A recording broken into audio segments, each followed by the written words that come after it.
simply come closer, please.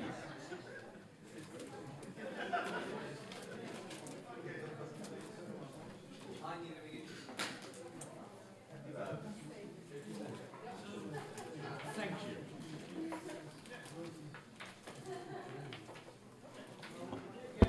It's much nicer for us. Would you like to move forward as well?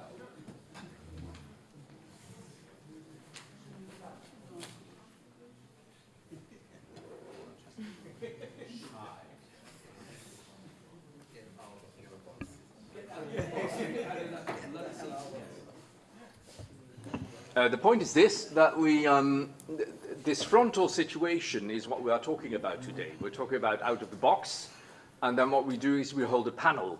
So we've got 1, 2, 3, 4, 5 distinguished members of our panel. All of us have been given 3 pages of text, and what I will do is I will check whether they've actually learned their texts by heart. And even my questions have been written for me, so it's very convenient. Many thanks to the organizers. Those who know me know that I'm a very bad reader, so I will probably lose my text on the way. And that should keep it more interesting for everybody. The idea is this: we're talking about working outside the box. And we're asking ourselves, which different ways are there of working outside the box? And what I would like to start with is a very, very hands-on experience. It's from somebody who has actually never worked in the box. And I thought that would be a starting point for us to simply explore this with all the different perspectives that we have at our table here today. Now, I don't like a very formal situation. I much rather like that people interact with each other. This is why I look you in your face. Yes, exactly. I'm trying to gauge, is there somebody who's actually trying to say something? Is there anybody who would like to react? If you want to react, please do. The only thing that I've heard from up there, and this is why we are staying here, is everything that is being done here will be used against us. I mean, in other words, we are being videotaped and we are being recorded. So we have to use microphones. If you ask us a question and we're saying something, but the question goes missing, then nobody will ever find out if the actual question was answered. So that would be a pity. By all means, use the electronic means that we have, and this is for our grandchildren to be amused by in about 150 years' time, which is what we're doing this all for, isn't it?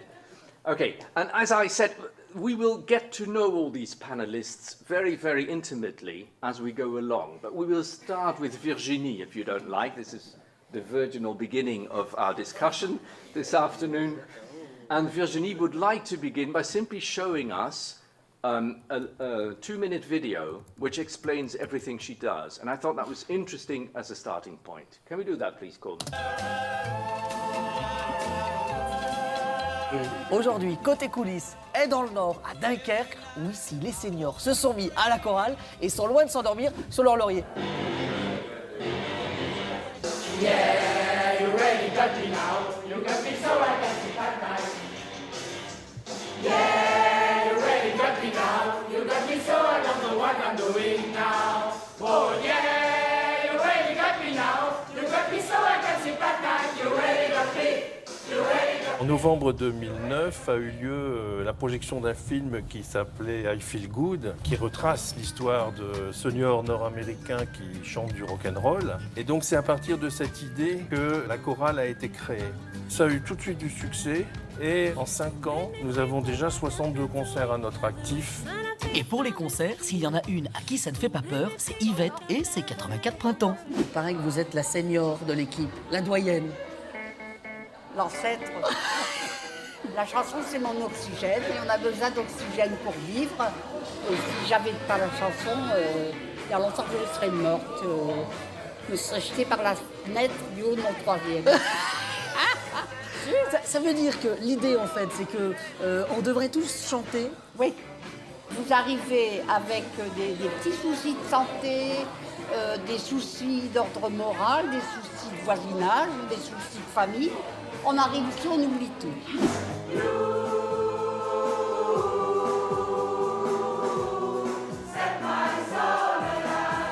Bon, Vous l'avez compris, ici, à Dunkerque, le répertoire, c'est du rock, et rien que du rock.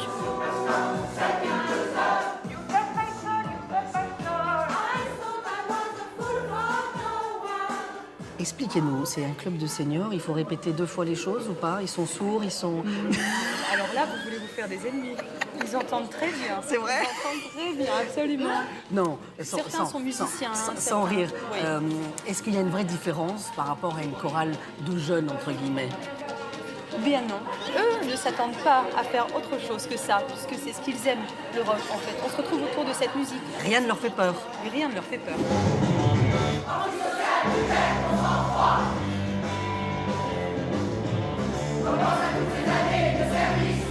Bon, mais après tout, c'est eux, les enfants du rock. On dit toujours, ah, que c'est bizarre, vous êtes vieux, vous faites du rock. Ben, on ne sait pas faire autre chose. Moi, le tango, je ne connais pas, je veux dire. Le rock, c'est vous qui l'avez fait. Bah ouais, je suis tombé dedans quand j'étais tout petit. Et alors, il paraît que vous étiez institutrice et que vous chantiez tout le temps. Tout le temps. Tout le temps. Et je trouve qu'on ne chante plus assez dans l'éducation nationale. Il faut chanter dans ta classe, Madame la ministre. Il faut faire chanter les enfants.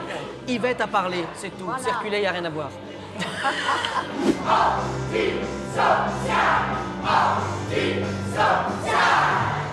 Ils sont terribles. Vous avez vu Yvette? Il faut chanter dans ta classe, Madame la ministre, elle a dit. Parce que Virginie, I'm shocked in many different ways. First of all, I see French people, they sing English music in the original language. Not only. Frog speak, so to speak. Can you explain what is happening here, please? You are too young to sing in this choir. I'm sorry for my English. I'm French, so I speak English like a Spanish co, so sorry. I work in a venue in north of France. It's a concert place for pop music, and I'm in charge of community works, all projects with people who don't go to the culture, like prisoners, elderly people, young children. And I saw a documentary, I think 8 years ago, who named Young at Heart. It's an American choir, so it's not my idea at the beginning. And I proposed to my boss to make the same choir in Dunkerque with elderly people. And we created this amazing choir during 3 years. And after that, my boss said, we stop, because it's not the aim of our venue. And it was un déchirement. It was awful for me to stop this project, and I helped them to create their own association, and now they are big children, and they organize their own concerts, and they repeat each week. And Yvette, the old lady you see, died last year. She was 84 in that film. 83 or 84, yes. Yeah. Wonderful. Yeah. Anybody? Yes. This is totally out of the box, if you understand what I'm trying to say. So, tell me again, you said you are actually a community worker. Yes. So your task was to do something with your local environment. Yes. Why did you think, when you saw an American film about something, why did you think that's something for us? What triggered you? You don't ask me this question during the lunch. I told you I'm a bad memory. Okay. Because it was a challenge for me to work with these people, and it's difficult to create a workshop around the drum or instruments. So I think to sing, it's a good way to begin a work with this kind of people, and I make a link between the documentary and my job. Yeah. It's a tricky question, I realize, but you told me you're not a singer yourself. And No. we don't hate you for that. It happens. And we do find it quite acceptable. No, we find it quite amazing that somebody then takes such an initiative and it then starts to work as well. So thank you very much for that fantastic idea, because obviously you've set something going in it's your not mine, environment. but I just want to say something, because we think about sing outside the box. And for this project, I put a box inside another box inside another box, because I work for prisoners in the jail in Dunkirk, and I asked to this choir to go singing inside the jail, and they did. So it's a project inside a project, but there's no box, in fact. I was joking this afternoon over lunch, we need a good arrangement of jailhouse rock for amateur choir for this project. Fantastic, that's really nice. Now, it reminds me a little bit of the caravan that we've been talking about during this, making people sing out in the street, actually going out to meet people and get them to sing, and then to see what happens after that. I believe that you are involved in that kind of thing, Susan. Yes. Right. Yes, as a singer, I find it so hard to stand behind a table. I really want to come out and sing. But I represent 4,500 singing teachers, and they work with probably about 100,000 singers, some of whom sing in choirs. And one of the things that we try to do is to encourage people who say they can't sing to learn how to use their voice and who learn to sing. I've been involved in a project called Leo Sings, and that project taught me a great deal, because I met choral directors and choral a cappella groups who were singing pop and jazz and different kinds of music. I'm classically trained, but I also sing folk and pop and jazz, do a bit of everything. But I learned from them about how exciting it was to sing outside the box. And in my field, I'm thinking of three things. One is singing outside the voice box. I was in Pivok in Ghent at the beginning of September, and a gentleman got up without a larynx, and he read a poem while a pianist played Schumann, and we were all in tears. He had no larynx, and he spoke. So sometimes we have to think outside the voice box. But as a singing teacher, I'm always trying to say to my singers, it's more than just the voice box. It's your whole body. And then it's more than your whole body. It's how you sing and you understand the music and the culture and the text and the emotion and the story that you want to tell. And then it's also singing outside the box of the theatre or the concert hall. And I've sung in the station at Brest in France as the TGV came into the platform, and I'm singing, and I'm just thinking, wow, this is a crazy venue for a concert. But I really applaud this project and want to support it. Mm-hmm. Have I not answered your question, of course? But it's recorded. Exactly. Exactly. Time will tell whether you have or have not.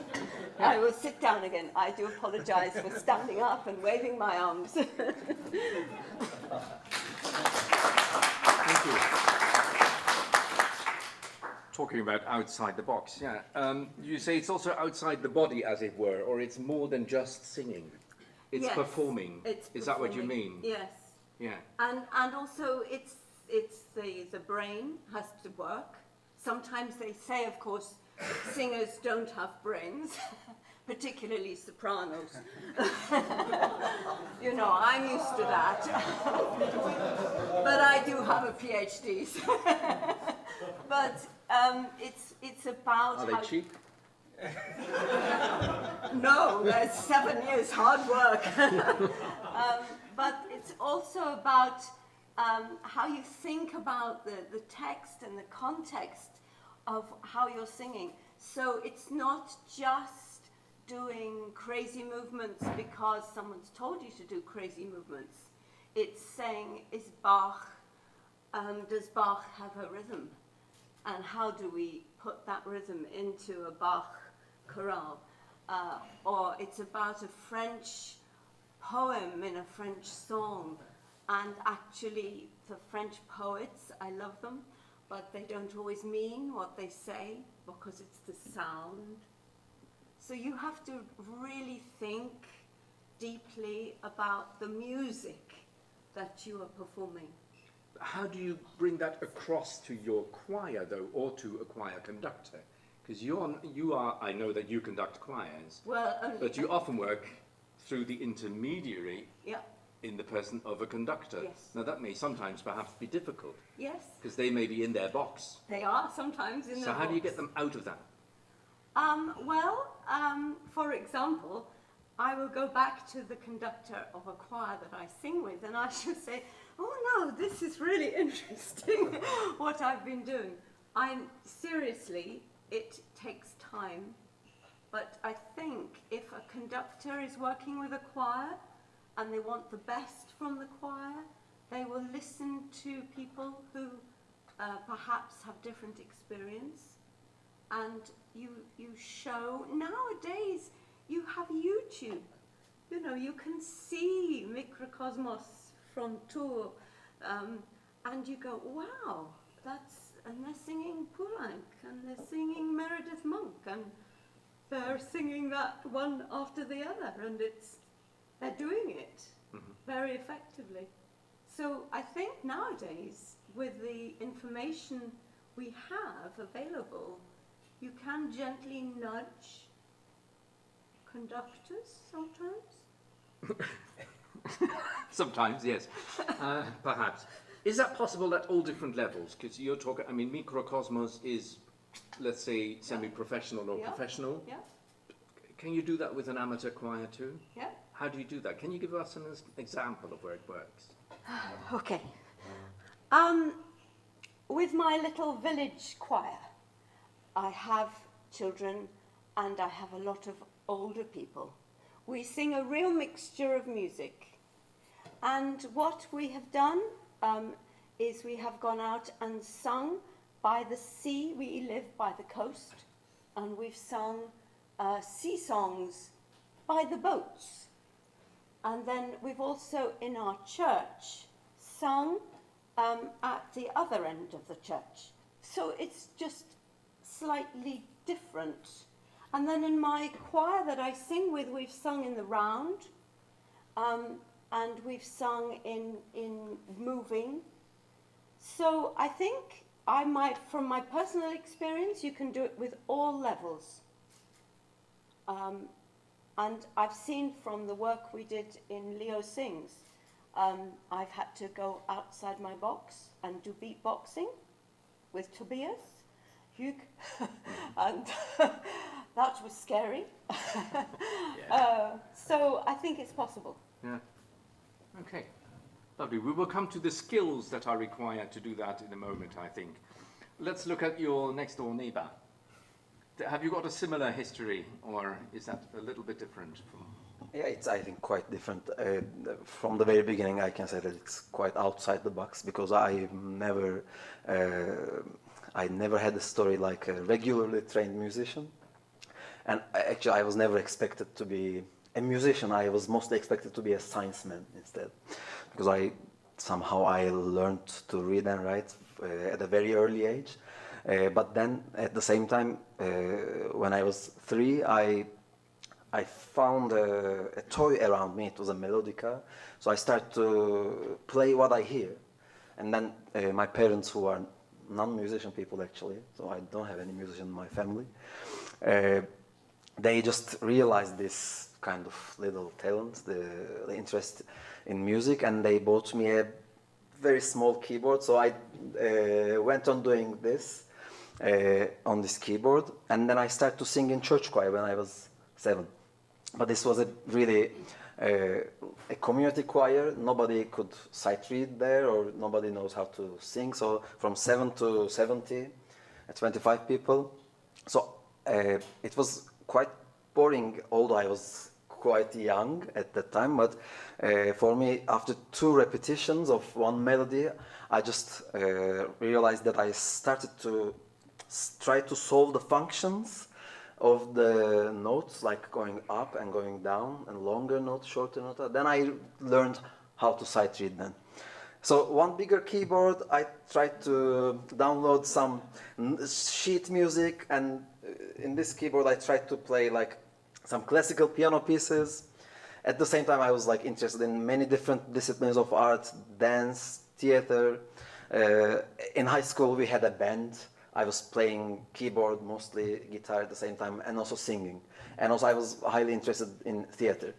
So this was how I started my musical journey. It was so natural, not planned.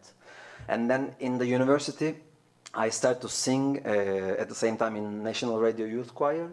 And also I went to the music clubs choirs, one of the music clubs choir, which now, which is coming from there, the choir I have now, and the choirs, the whole family. This was Boğaziçi University Music Club's jazz choir.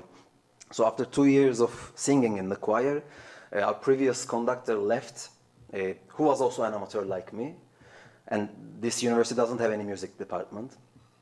So it was a very amateur, small student choir who was singing mostly a cappella arrangements of some jazz standards or some original compositions. So after 2 years, he had to leave and he gave the job to me. So this is how I started to deal with the issue of conducting, actually. So I have a kind of sight reading level on my own. I can play keyboard, piano, a little bit guitar and some instruments.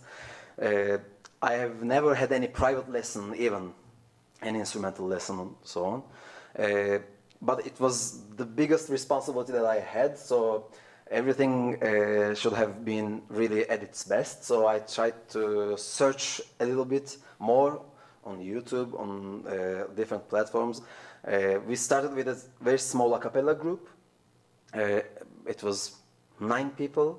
I did a brand new audition for the choir. Then it grew to like 20, then 35. And at the same time, actually I was studying mathematics that time. After I started to conduct this choir, I decided to leave mathematics and start to study music, composition. And then, while studying composition, of course not attending to all the classes, unfortunately, because of the very busy work with the choir. That was my first and the most important thing that times in my life. With the choir, we tried to, with this very amateur choir actually, without any sight reading skill or any singing skill, we tried to do our best. We tried to go to every university all around the country. And then we were getting invitations, and we were invited to also we were just attending to some international competitions. And in 2011, we wanted to go to a choir championship. It was in Austria, it was in Graz, but we didn't have any money. So actually at the same time we had to leave the university because of some clashes we had with the management of the university. So we had to find something to cover our expenses, to find a sponsor, to gain an attraction. So we decided to get out of our box. We did a flash mob. I just want to show you. In a subway, we sang. You can maybe help me. No, just tell me, come. So we are sure to. Metro, you will see. No. So in Turkey, in a subway with full of passengers belonging to any kind of political view or any part of society, we we took the risk without any doubt to sing an American spiritual like this. Dash beat the battle of Jericho, Jericho, Jericho. Dash beat the battle of Jericho, and the walls come tumbling down. Dash beat the battle of Jericho, You can check the people's reaction. Jericho. Dash beat the battle of Jericho, and the walls come tumbling down. Yeah, I'm also looking at what's happening. What the hell they are singing. There's none like good old Joshua at the battle of Jericho. That morning, Joshua beat the battle of Jericho, battle of Jericho, battle of Jericho, battle of Jericho, Jericho, Jericho. Joshua beat the battle and the walls come tumbling down, down. He must his spirit hand. Go, Joshua cried, 'cause the battle is in my hand. Joshua beat the battle of Jericho, Jericho, Jericho. Joshua beat the battle of Jericho, and the walls come tumbling down. Joshua beat the battle of Jericho, Jericho. Joshua beat the battle of Jericho, and the walls come tumbling down, down. Yeah, he was the funniest guy in the video. The walls come tumbling down. We have to hurry because, you know, already I like to the stage.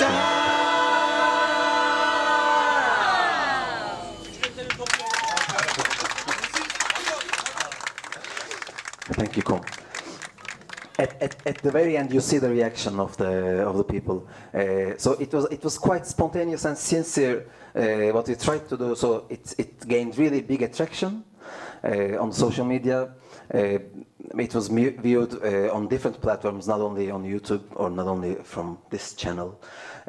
Maybe like more than 5-6 million. So we got our sponsorship and we went to the championship. And with this very amateur 35 people, we got 2 awards there. That was kind of how we started our international journey. After that, we gained really nice international awards, and we started to get invitations from some highest level festivals in Europe, like Polyfolia in France, Normandy. Also the Youth Choirs, European Youth Choirs Festival in Basel in 2016. I have one more example, but I think maybe I can show it later because I'm very interested to know how you got out of the box again, because now you've wriggled yourself into the box and you're firmly settled. But do you still do extraordinary things?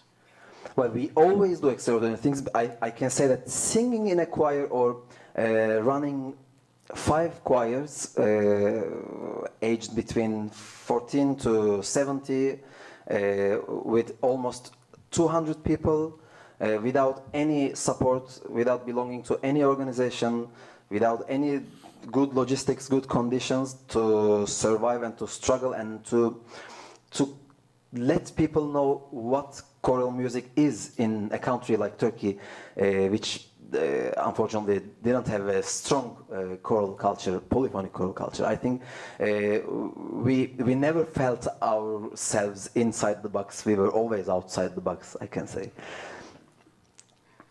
Yes, from your Turkish point of view, yeah. So how do you create this special atmosphere? Always when I see you with your choirs, there is a lot of energy in your choir. What sort of special things do you do to create that? Yeah, that's also maybe kind of an example. How we start with a new team every year, every season. For example, in the first maybe 3 or 4 rehearsals, I hardly make them sing. 10% of the rehearsal is singing, but 90% of the rehearsals are mostly I spend my time with a lot of ice-breaking games, team building games, some drama exercises, combining with musical things, and a lot of exercises which makes singers, or like they are coming as regular people, then they learn how to sing mostly in my choirs. To open their perceptions, because for me it's the first thing that it can bring the energy and the dynamism into the group.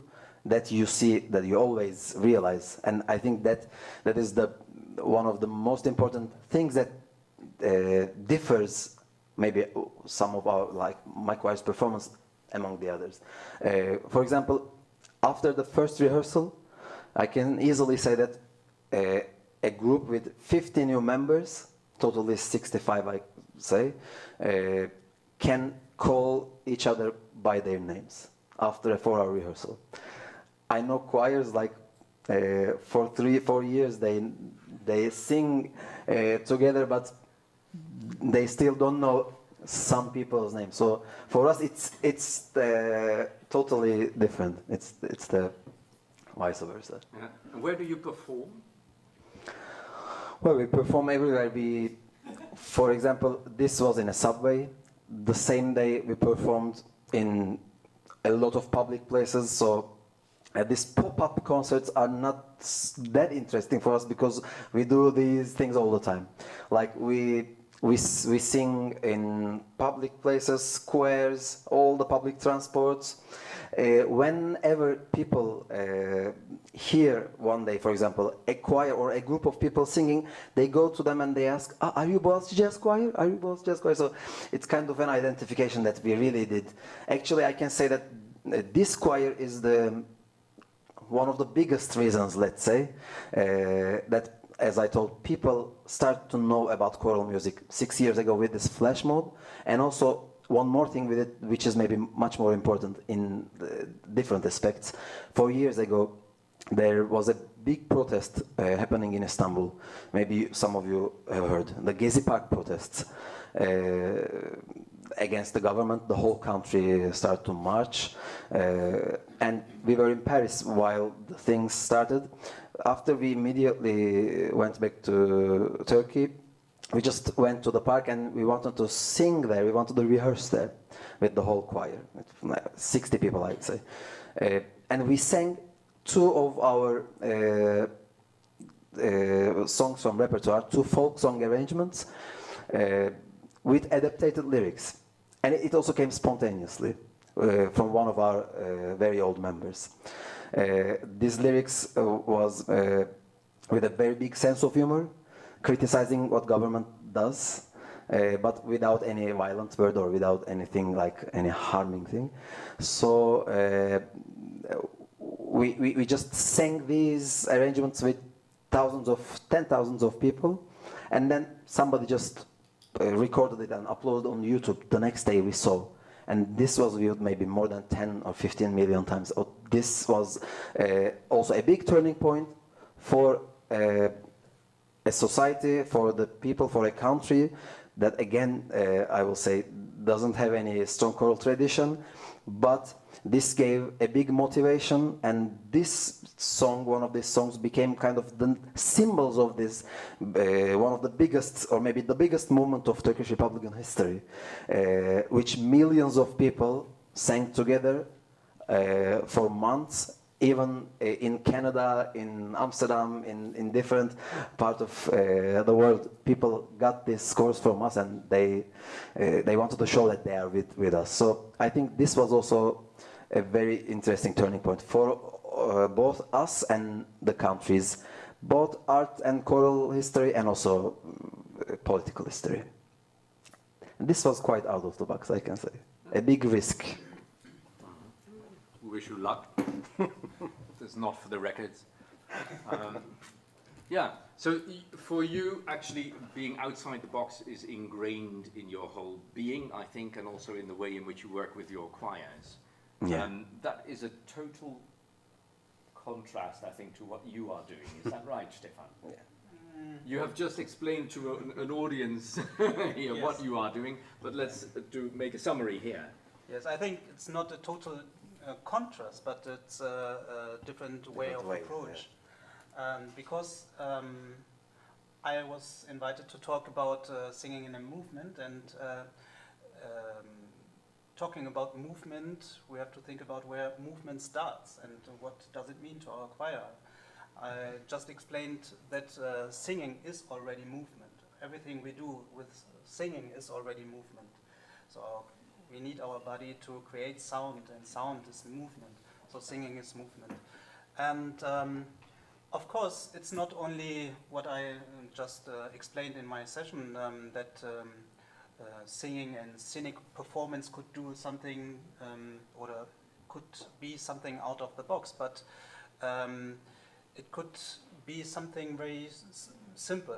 As you said, breaking the ice for a new group is very helpful to create a group or to get people together in a group. So when you start rehearsing and do a warm-up, you normally do some physical things. You move before you sing, you warm up your body. And this is already movement. And even though during the rehearsal, I am now starting to take off all the chairs of the room to get my singers move all the time. Because somebody said sitting is the new smoking. So, no, really, if you are stiff in your pelvis area, you get stiff in mind, and your head, you get tired very early. And if you have a chance to move and do slight reactions of your body, it helps singing. And this is, for me, this is the beginning of singing and movement. And if you say "and," we should, to be honest, skip the "and," because singing is movement. And if you say "and," there should be a lag to say "and." So, but the movement is already included. So singing and movement, to say it again, I think it's very important for the singing. Mm-hmm. And I think we conductors have to find ways how to include the movement more and more back to our singing. Because when we were children, and when you watch children singing, they always move when they are singing. When you go to Africa, my mother is from Ghana, for example, and I've visited Ghana several times. People can't sing without moving. They always start to move when they sing. And we were also used to do it, but then we were trained to separate it. Because people want to have better focus, maybe, as to say, and it's not, maybe they don't like it, I don't know. So we are trained to be very concentrated during our singing, and just to create imageries in our mind, and maybe think of movements, but don't do it. But, sorry, Stephan. Yeah. When you move, you are mostly more focused and more concentrated. It's the fact. Of course, you have to find solutions. I mean, singing Schönberg, Friede auf Erden with movements is, of course, very difficult. But to say, maybe you could prepare to be ready for it with other songs. You could, like I said before, that it has singing and movement. If you do a scenic realization, it's not only for the certain production, but it helps you for other pieces to get your singers more sensitized or more touched, or they create emotions more easily. So if you have if your singers have experienced it, it's easier for them to sing Schönberg, Friede auf Erden, and to have it in mind what it means if your body moves and during your singing. Can I add that when I did my research, which was about how singers hear the voice, and it was about perception, the thing that came through was that the highly professional and performers always spoke about their singing and their voice in terms of space and movement. So the voice, you could stand still and still have the movement. And I think you can stand completely still and the voice moves. It's true, yeah. How do you, were you trained to do this? No, I wasn't.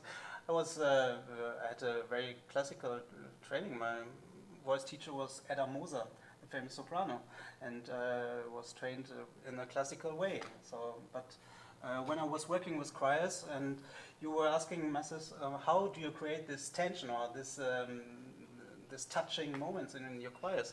And I think when I was thinking of that, how to get my choir into that kind of state, I was thinking of new ways of approaching to the choir, and I think movement helps. Even though when you move, you don't sing that much. And it helps, of course, because singers always try to do less. That's the way we are trained, singing to relax certain parts of the body, to relax the voice. And yes, and if you move, it helps, of course. Okay, so now still the question is, where did you learn to do that then? How do you know that you're doing the right things?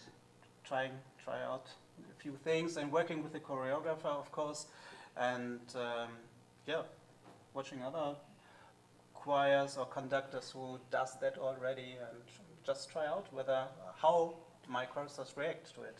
Yeah.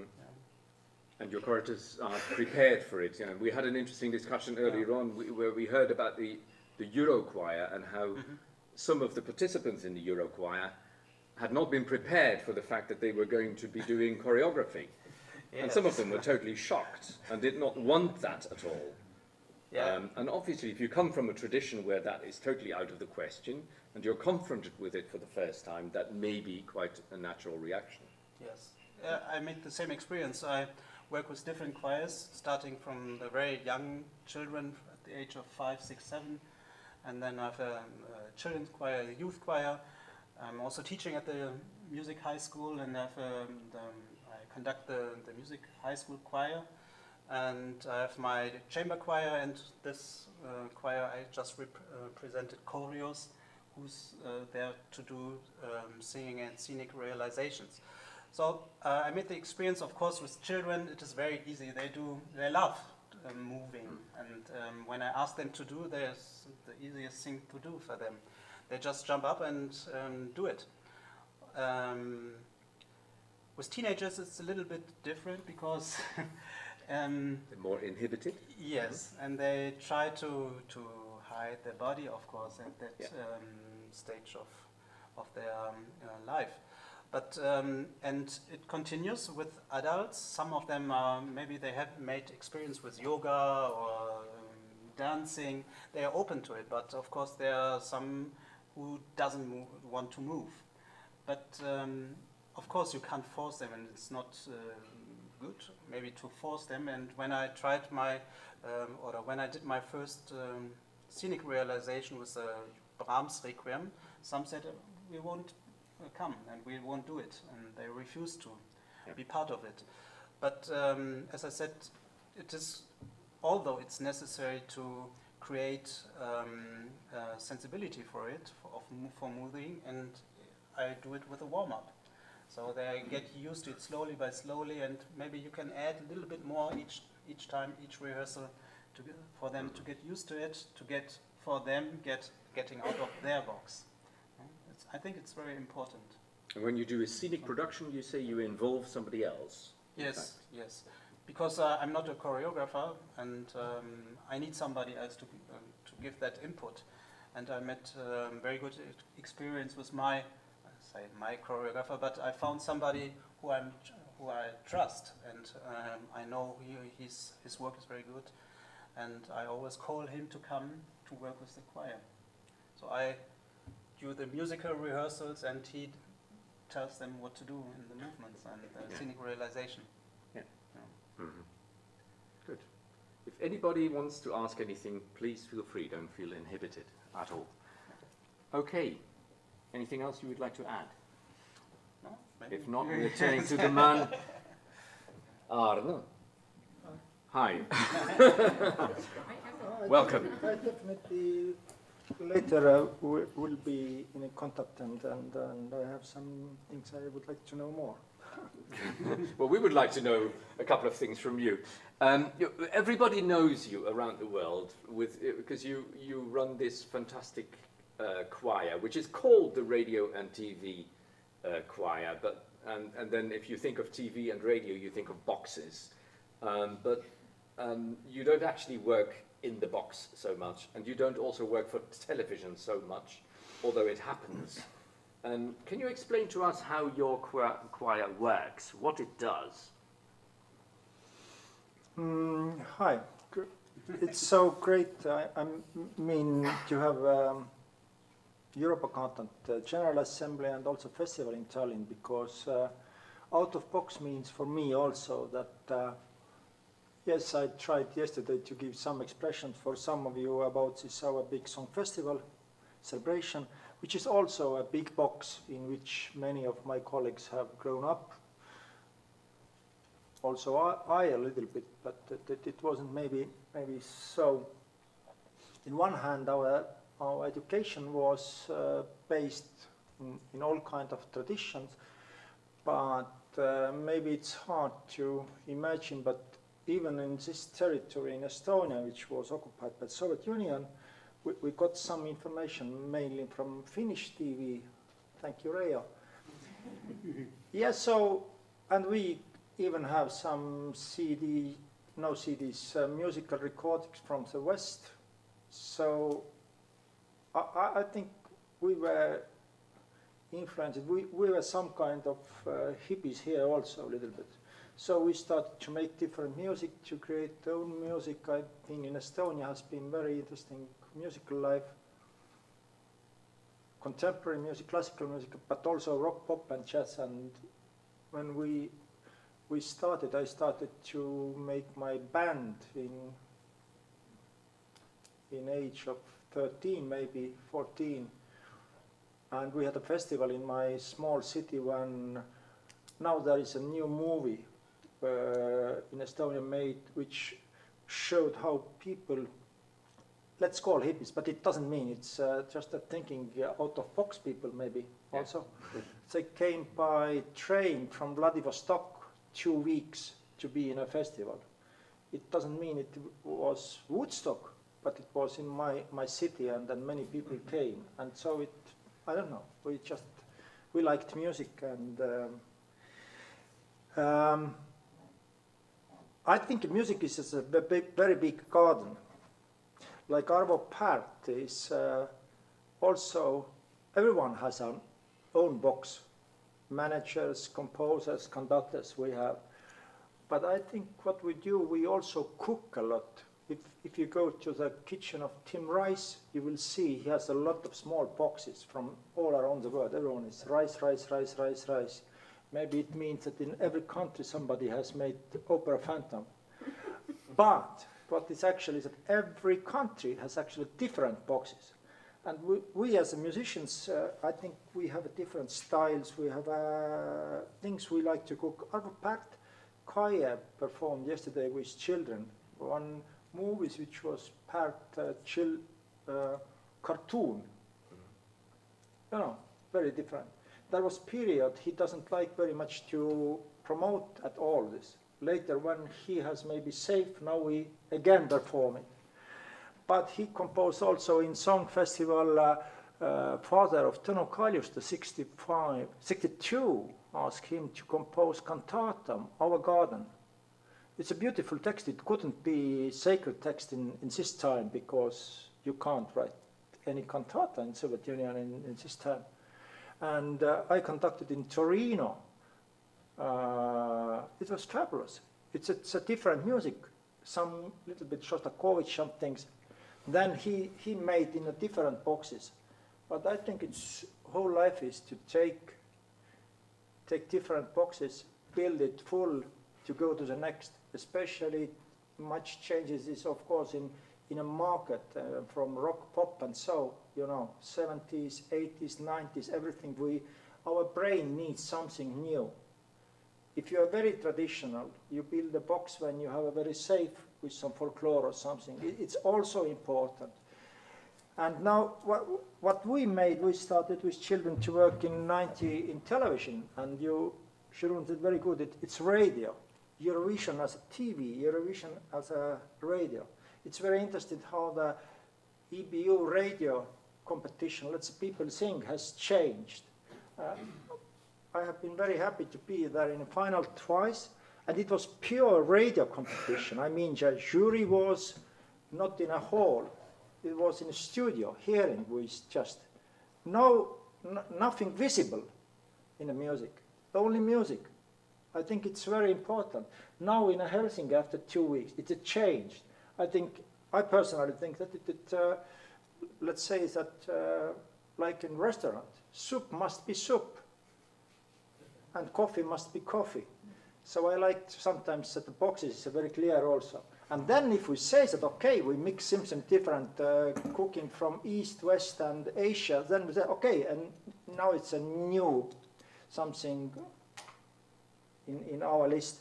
But boxes is actually very important. With small children, if you work like they came to TV age 4, 5, 6, we didn't know what the perspective will be. Everyone today is very different. But some of our alumni is singing Common Garden because, and she in interview said that, oh, she wanted to be a pop star when she was 16, of course. And she said, and Aarne said that maybe it's not the best idea. In this time, I didn't believe it.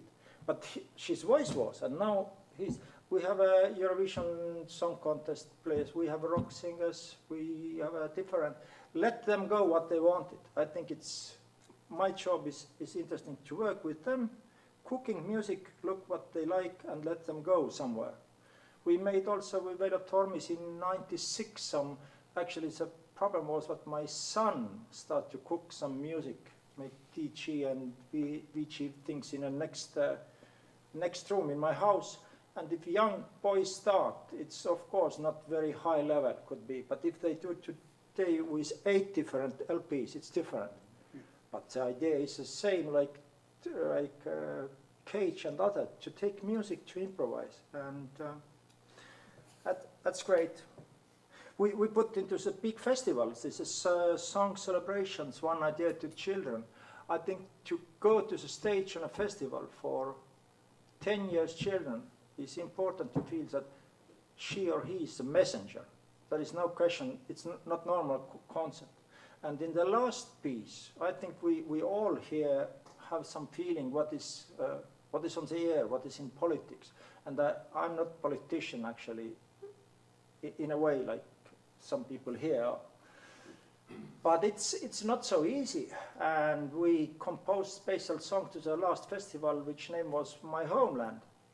And the composer and poet and we worked nearly 1 year to find text which says in a big area that my homeland is absolutely beauty, but also sometimes very ugly too.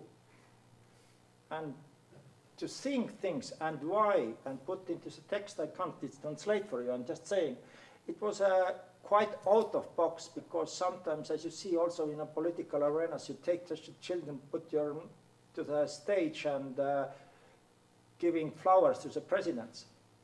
I think this is not the idea on the music when the politics and people manage. And also, this meeting shouldn't be very angry one, but it should be in honest balance. And it starts in a first moment, like musician, open your mouth, what is your message actually be? If I'm entertainer, I will entertain you. If I have a sacred message, I must care in very clear way and try to live as possible. Then it's come your heart. And what was also interesting that in this song celebrations, we gave place when they could speak and say what they should speak. If you don't like something in Estonia, say what you will do for making it better. 10,000 children, I have not to play it here, but I can send links later. So maybe it's some boxes, which is for musicians important. And wow. The bigger responsibility is to to meet 3 people as artists with you and let them to lead word, because I'm old and I hope they will make it better in some way. Don't spoil them. Sorry. Thank you very much for these words of wisdom, Aarne. In 9 years of board membership that we jointly did, I don't think I've ever heard you speak this long. But I'm very grateful that you're willing to share your philosophy. In first year I didn't speak at all, so I think that totally wrong man.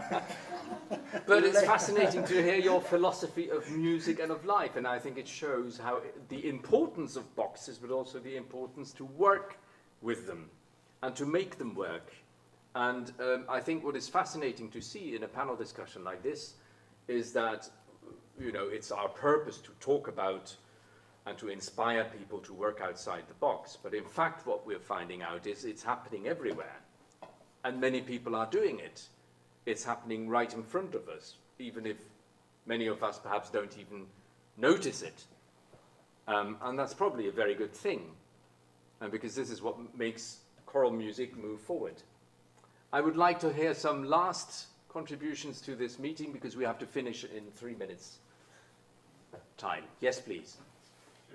Yes, please.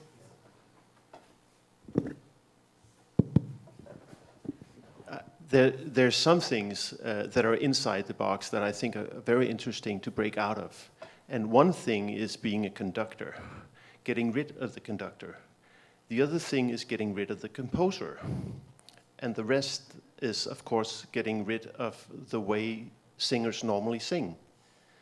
Getting rid of the conductor takes time to teach a choir. How do you become intelligent? How do you take responsibility for everything? How do you express yourselves? How can you express feelings without me telling you what to do, when to do it, when not to do it? And how do you express movement, even if you're sitting down and not moving at all? Then maybe you have to learn to dance. You have to know how a tango feels in your body to be able to express it. It takes a long time to do this. It also takes a long time to get out of the composer or the arranger's grip. Getting rid of them. How do you teach a choir to harmonize by themselves, to find out voices, to do this and that? How do you teach them to try to sing with different voices than what they'd learned? Being a professional singer always sounds like everybody else.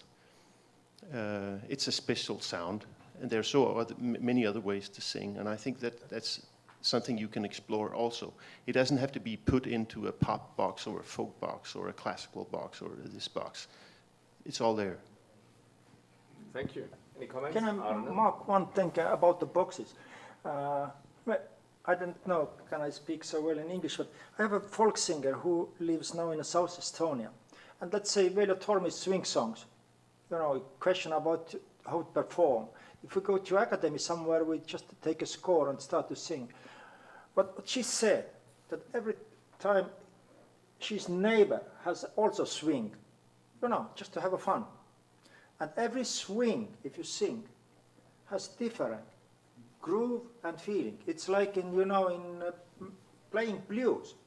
In the next village is something other what makes you move in different way. And this is how you take folklore. In somehow you try to place folklore also some rules, but actually every home has own swing, own box, and to have so many boxes and have feelings that's the greatest thing. Mm-hmm.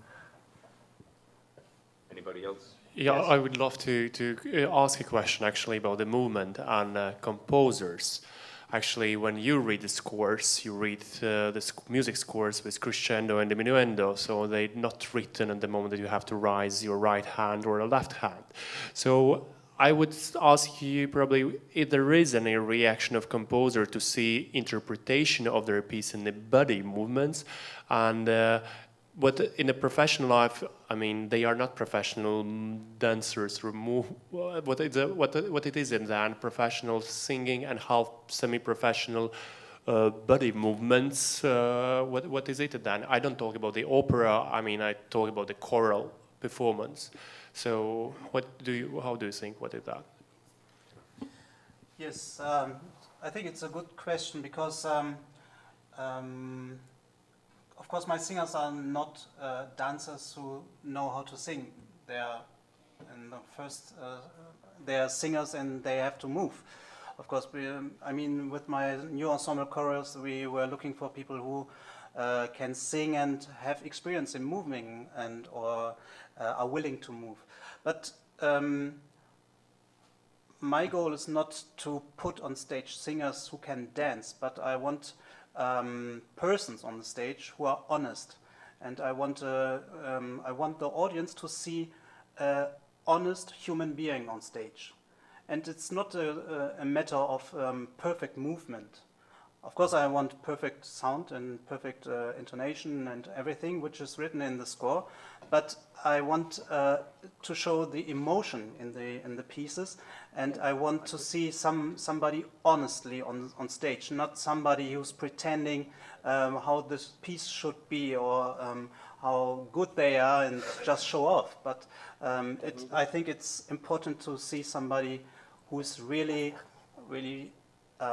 into the music and into the movement. And what about composers? Yes. What do they think about that? Okay, we invited Emil Rohrbeck to our premiere in Berlin, and he was absolutely overwhelmed by our version, because it has, as he said, it has so strong emotions and it has a message behind it. And of course, the next step, that's what I said, is to commission new music for this kind of staging. Because not every piece is, can be staged. As I said, Schoenberg, Friedhof Aarne, just for giving an example. But I think there could be new music which can help singers do such things. Thank you. I would like to ask each of our panel members if they have a final sentence, but only one. Thank you. I discovered the choir yesterday and today, so thank you to welcome me, because I'm not from your universe.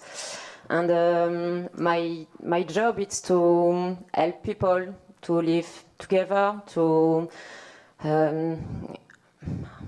live together. And I'm so sorry, but you are my tool, but a beautiful tool. Thank you, because I'm not an artist. I'm not a singer. I'm nothing, in fact. And but with your practice, I can build a lot of very interesting things. So thank you. Bravo. Aarne. I yesterday said this, that music tells truth and brings people together. Let's hope that it will be in the future. Thank you.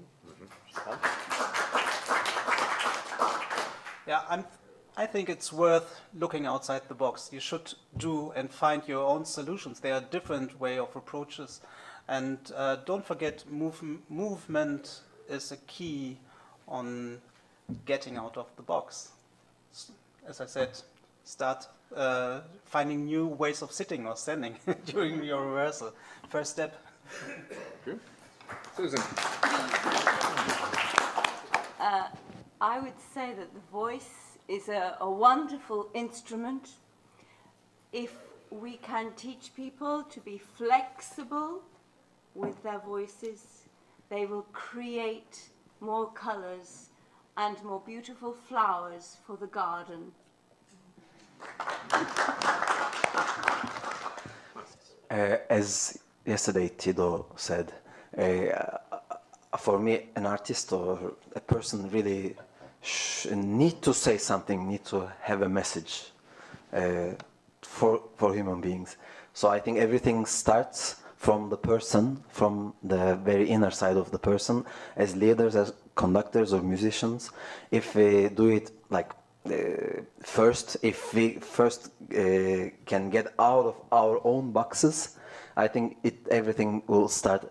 For me, getting out of the box also means taking risks and getting out of our own comfort zone sometimes. So I'm now inviting everybody to get out of their boxes. So I'm starting. You all know me like this, but now I'm getting out of my box. Thank you so much.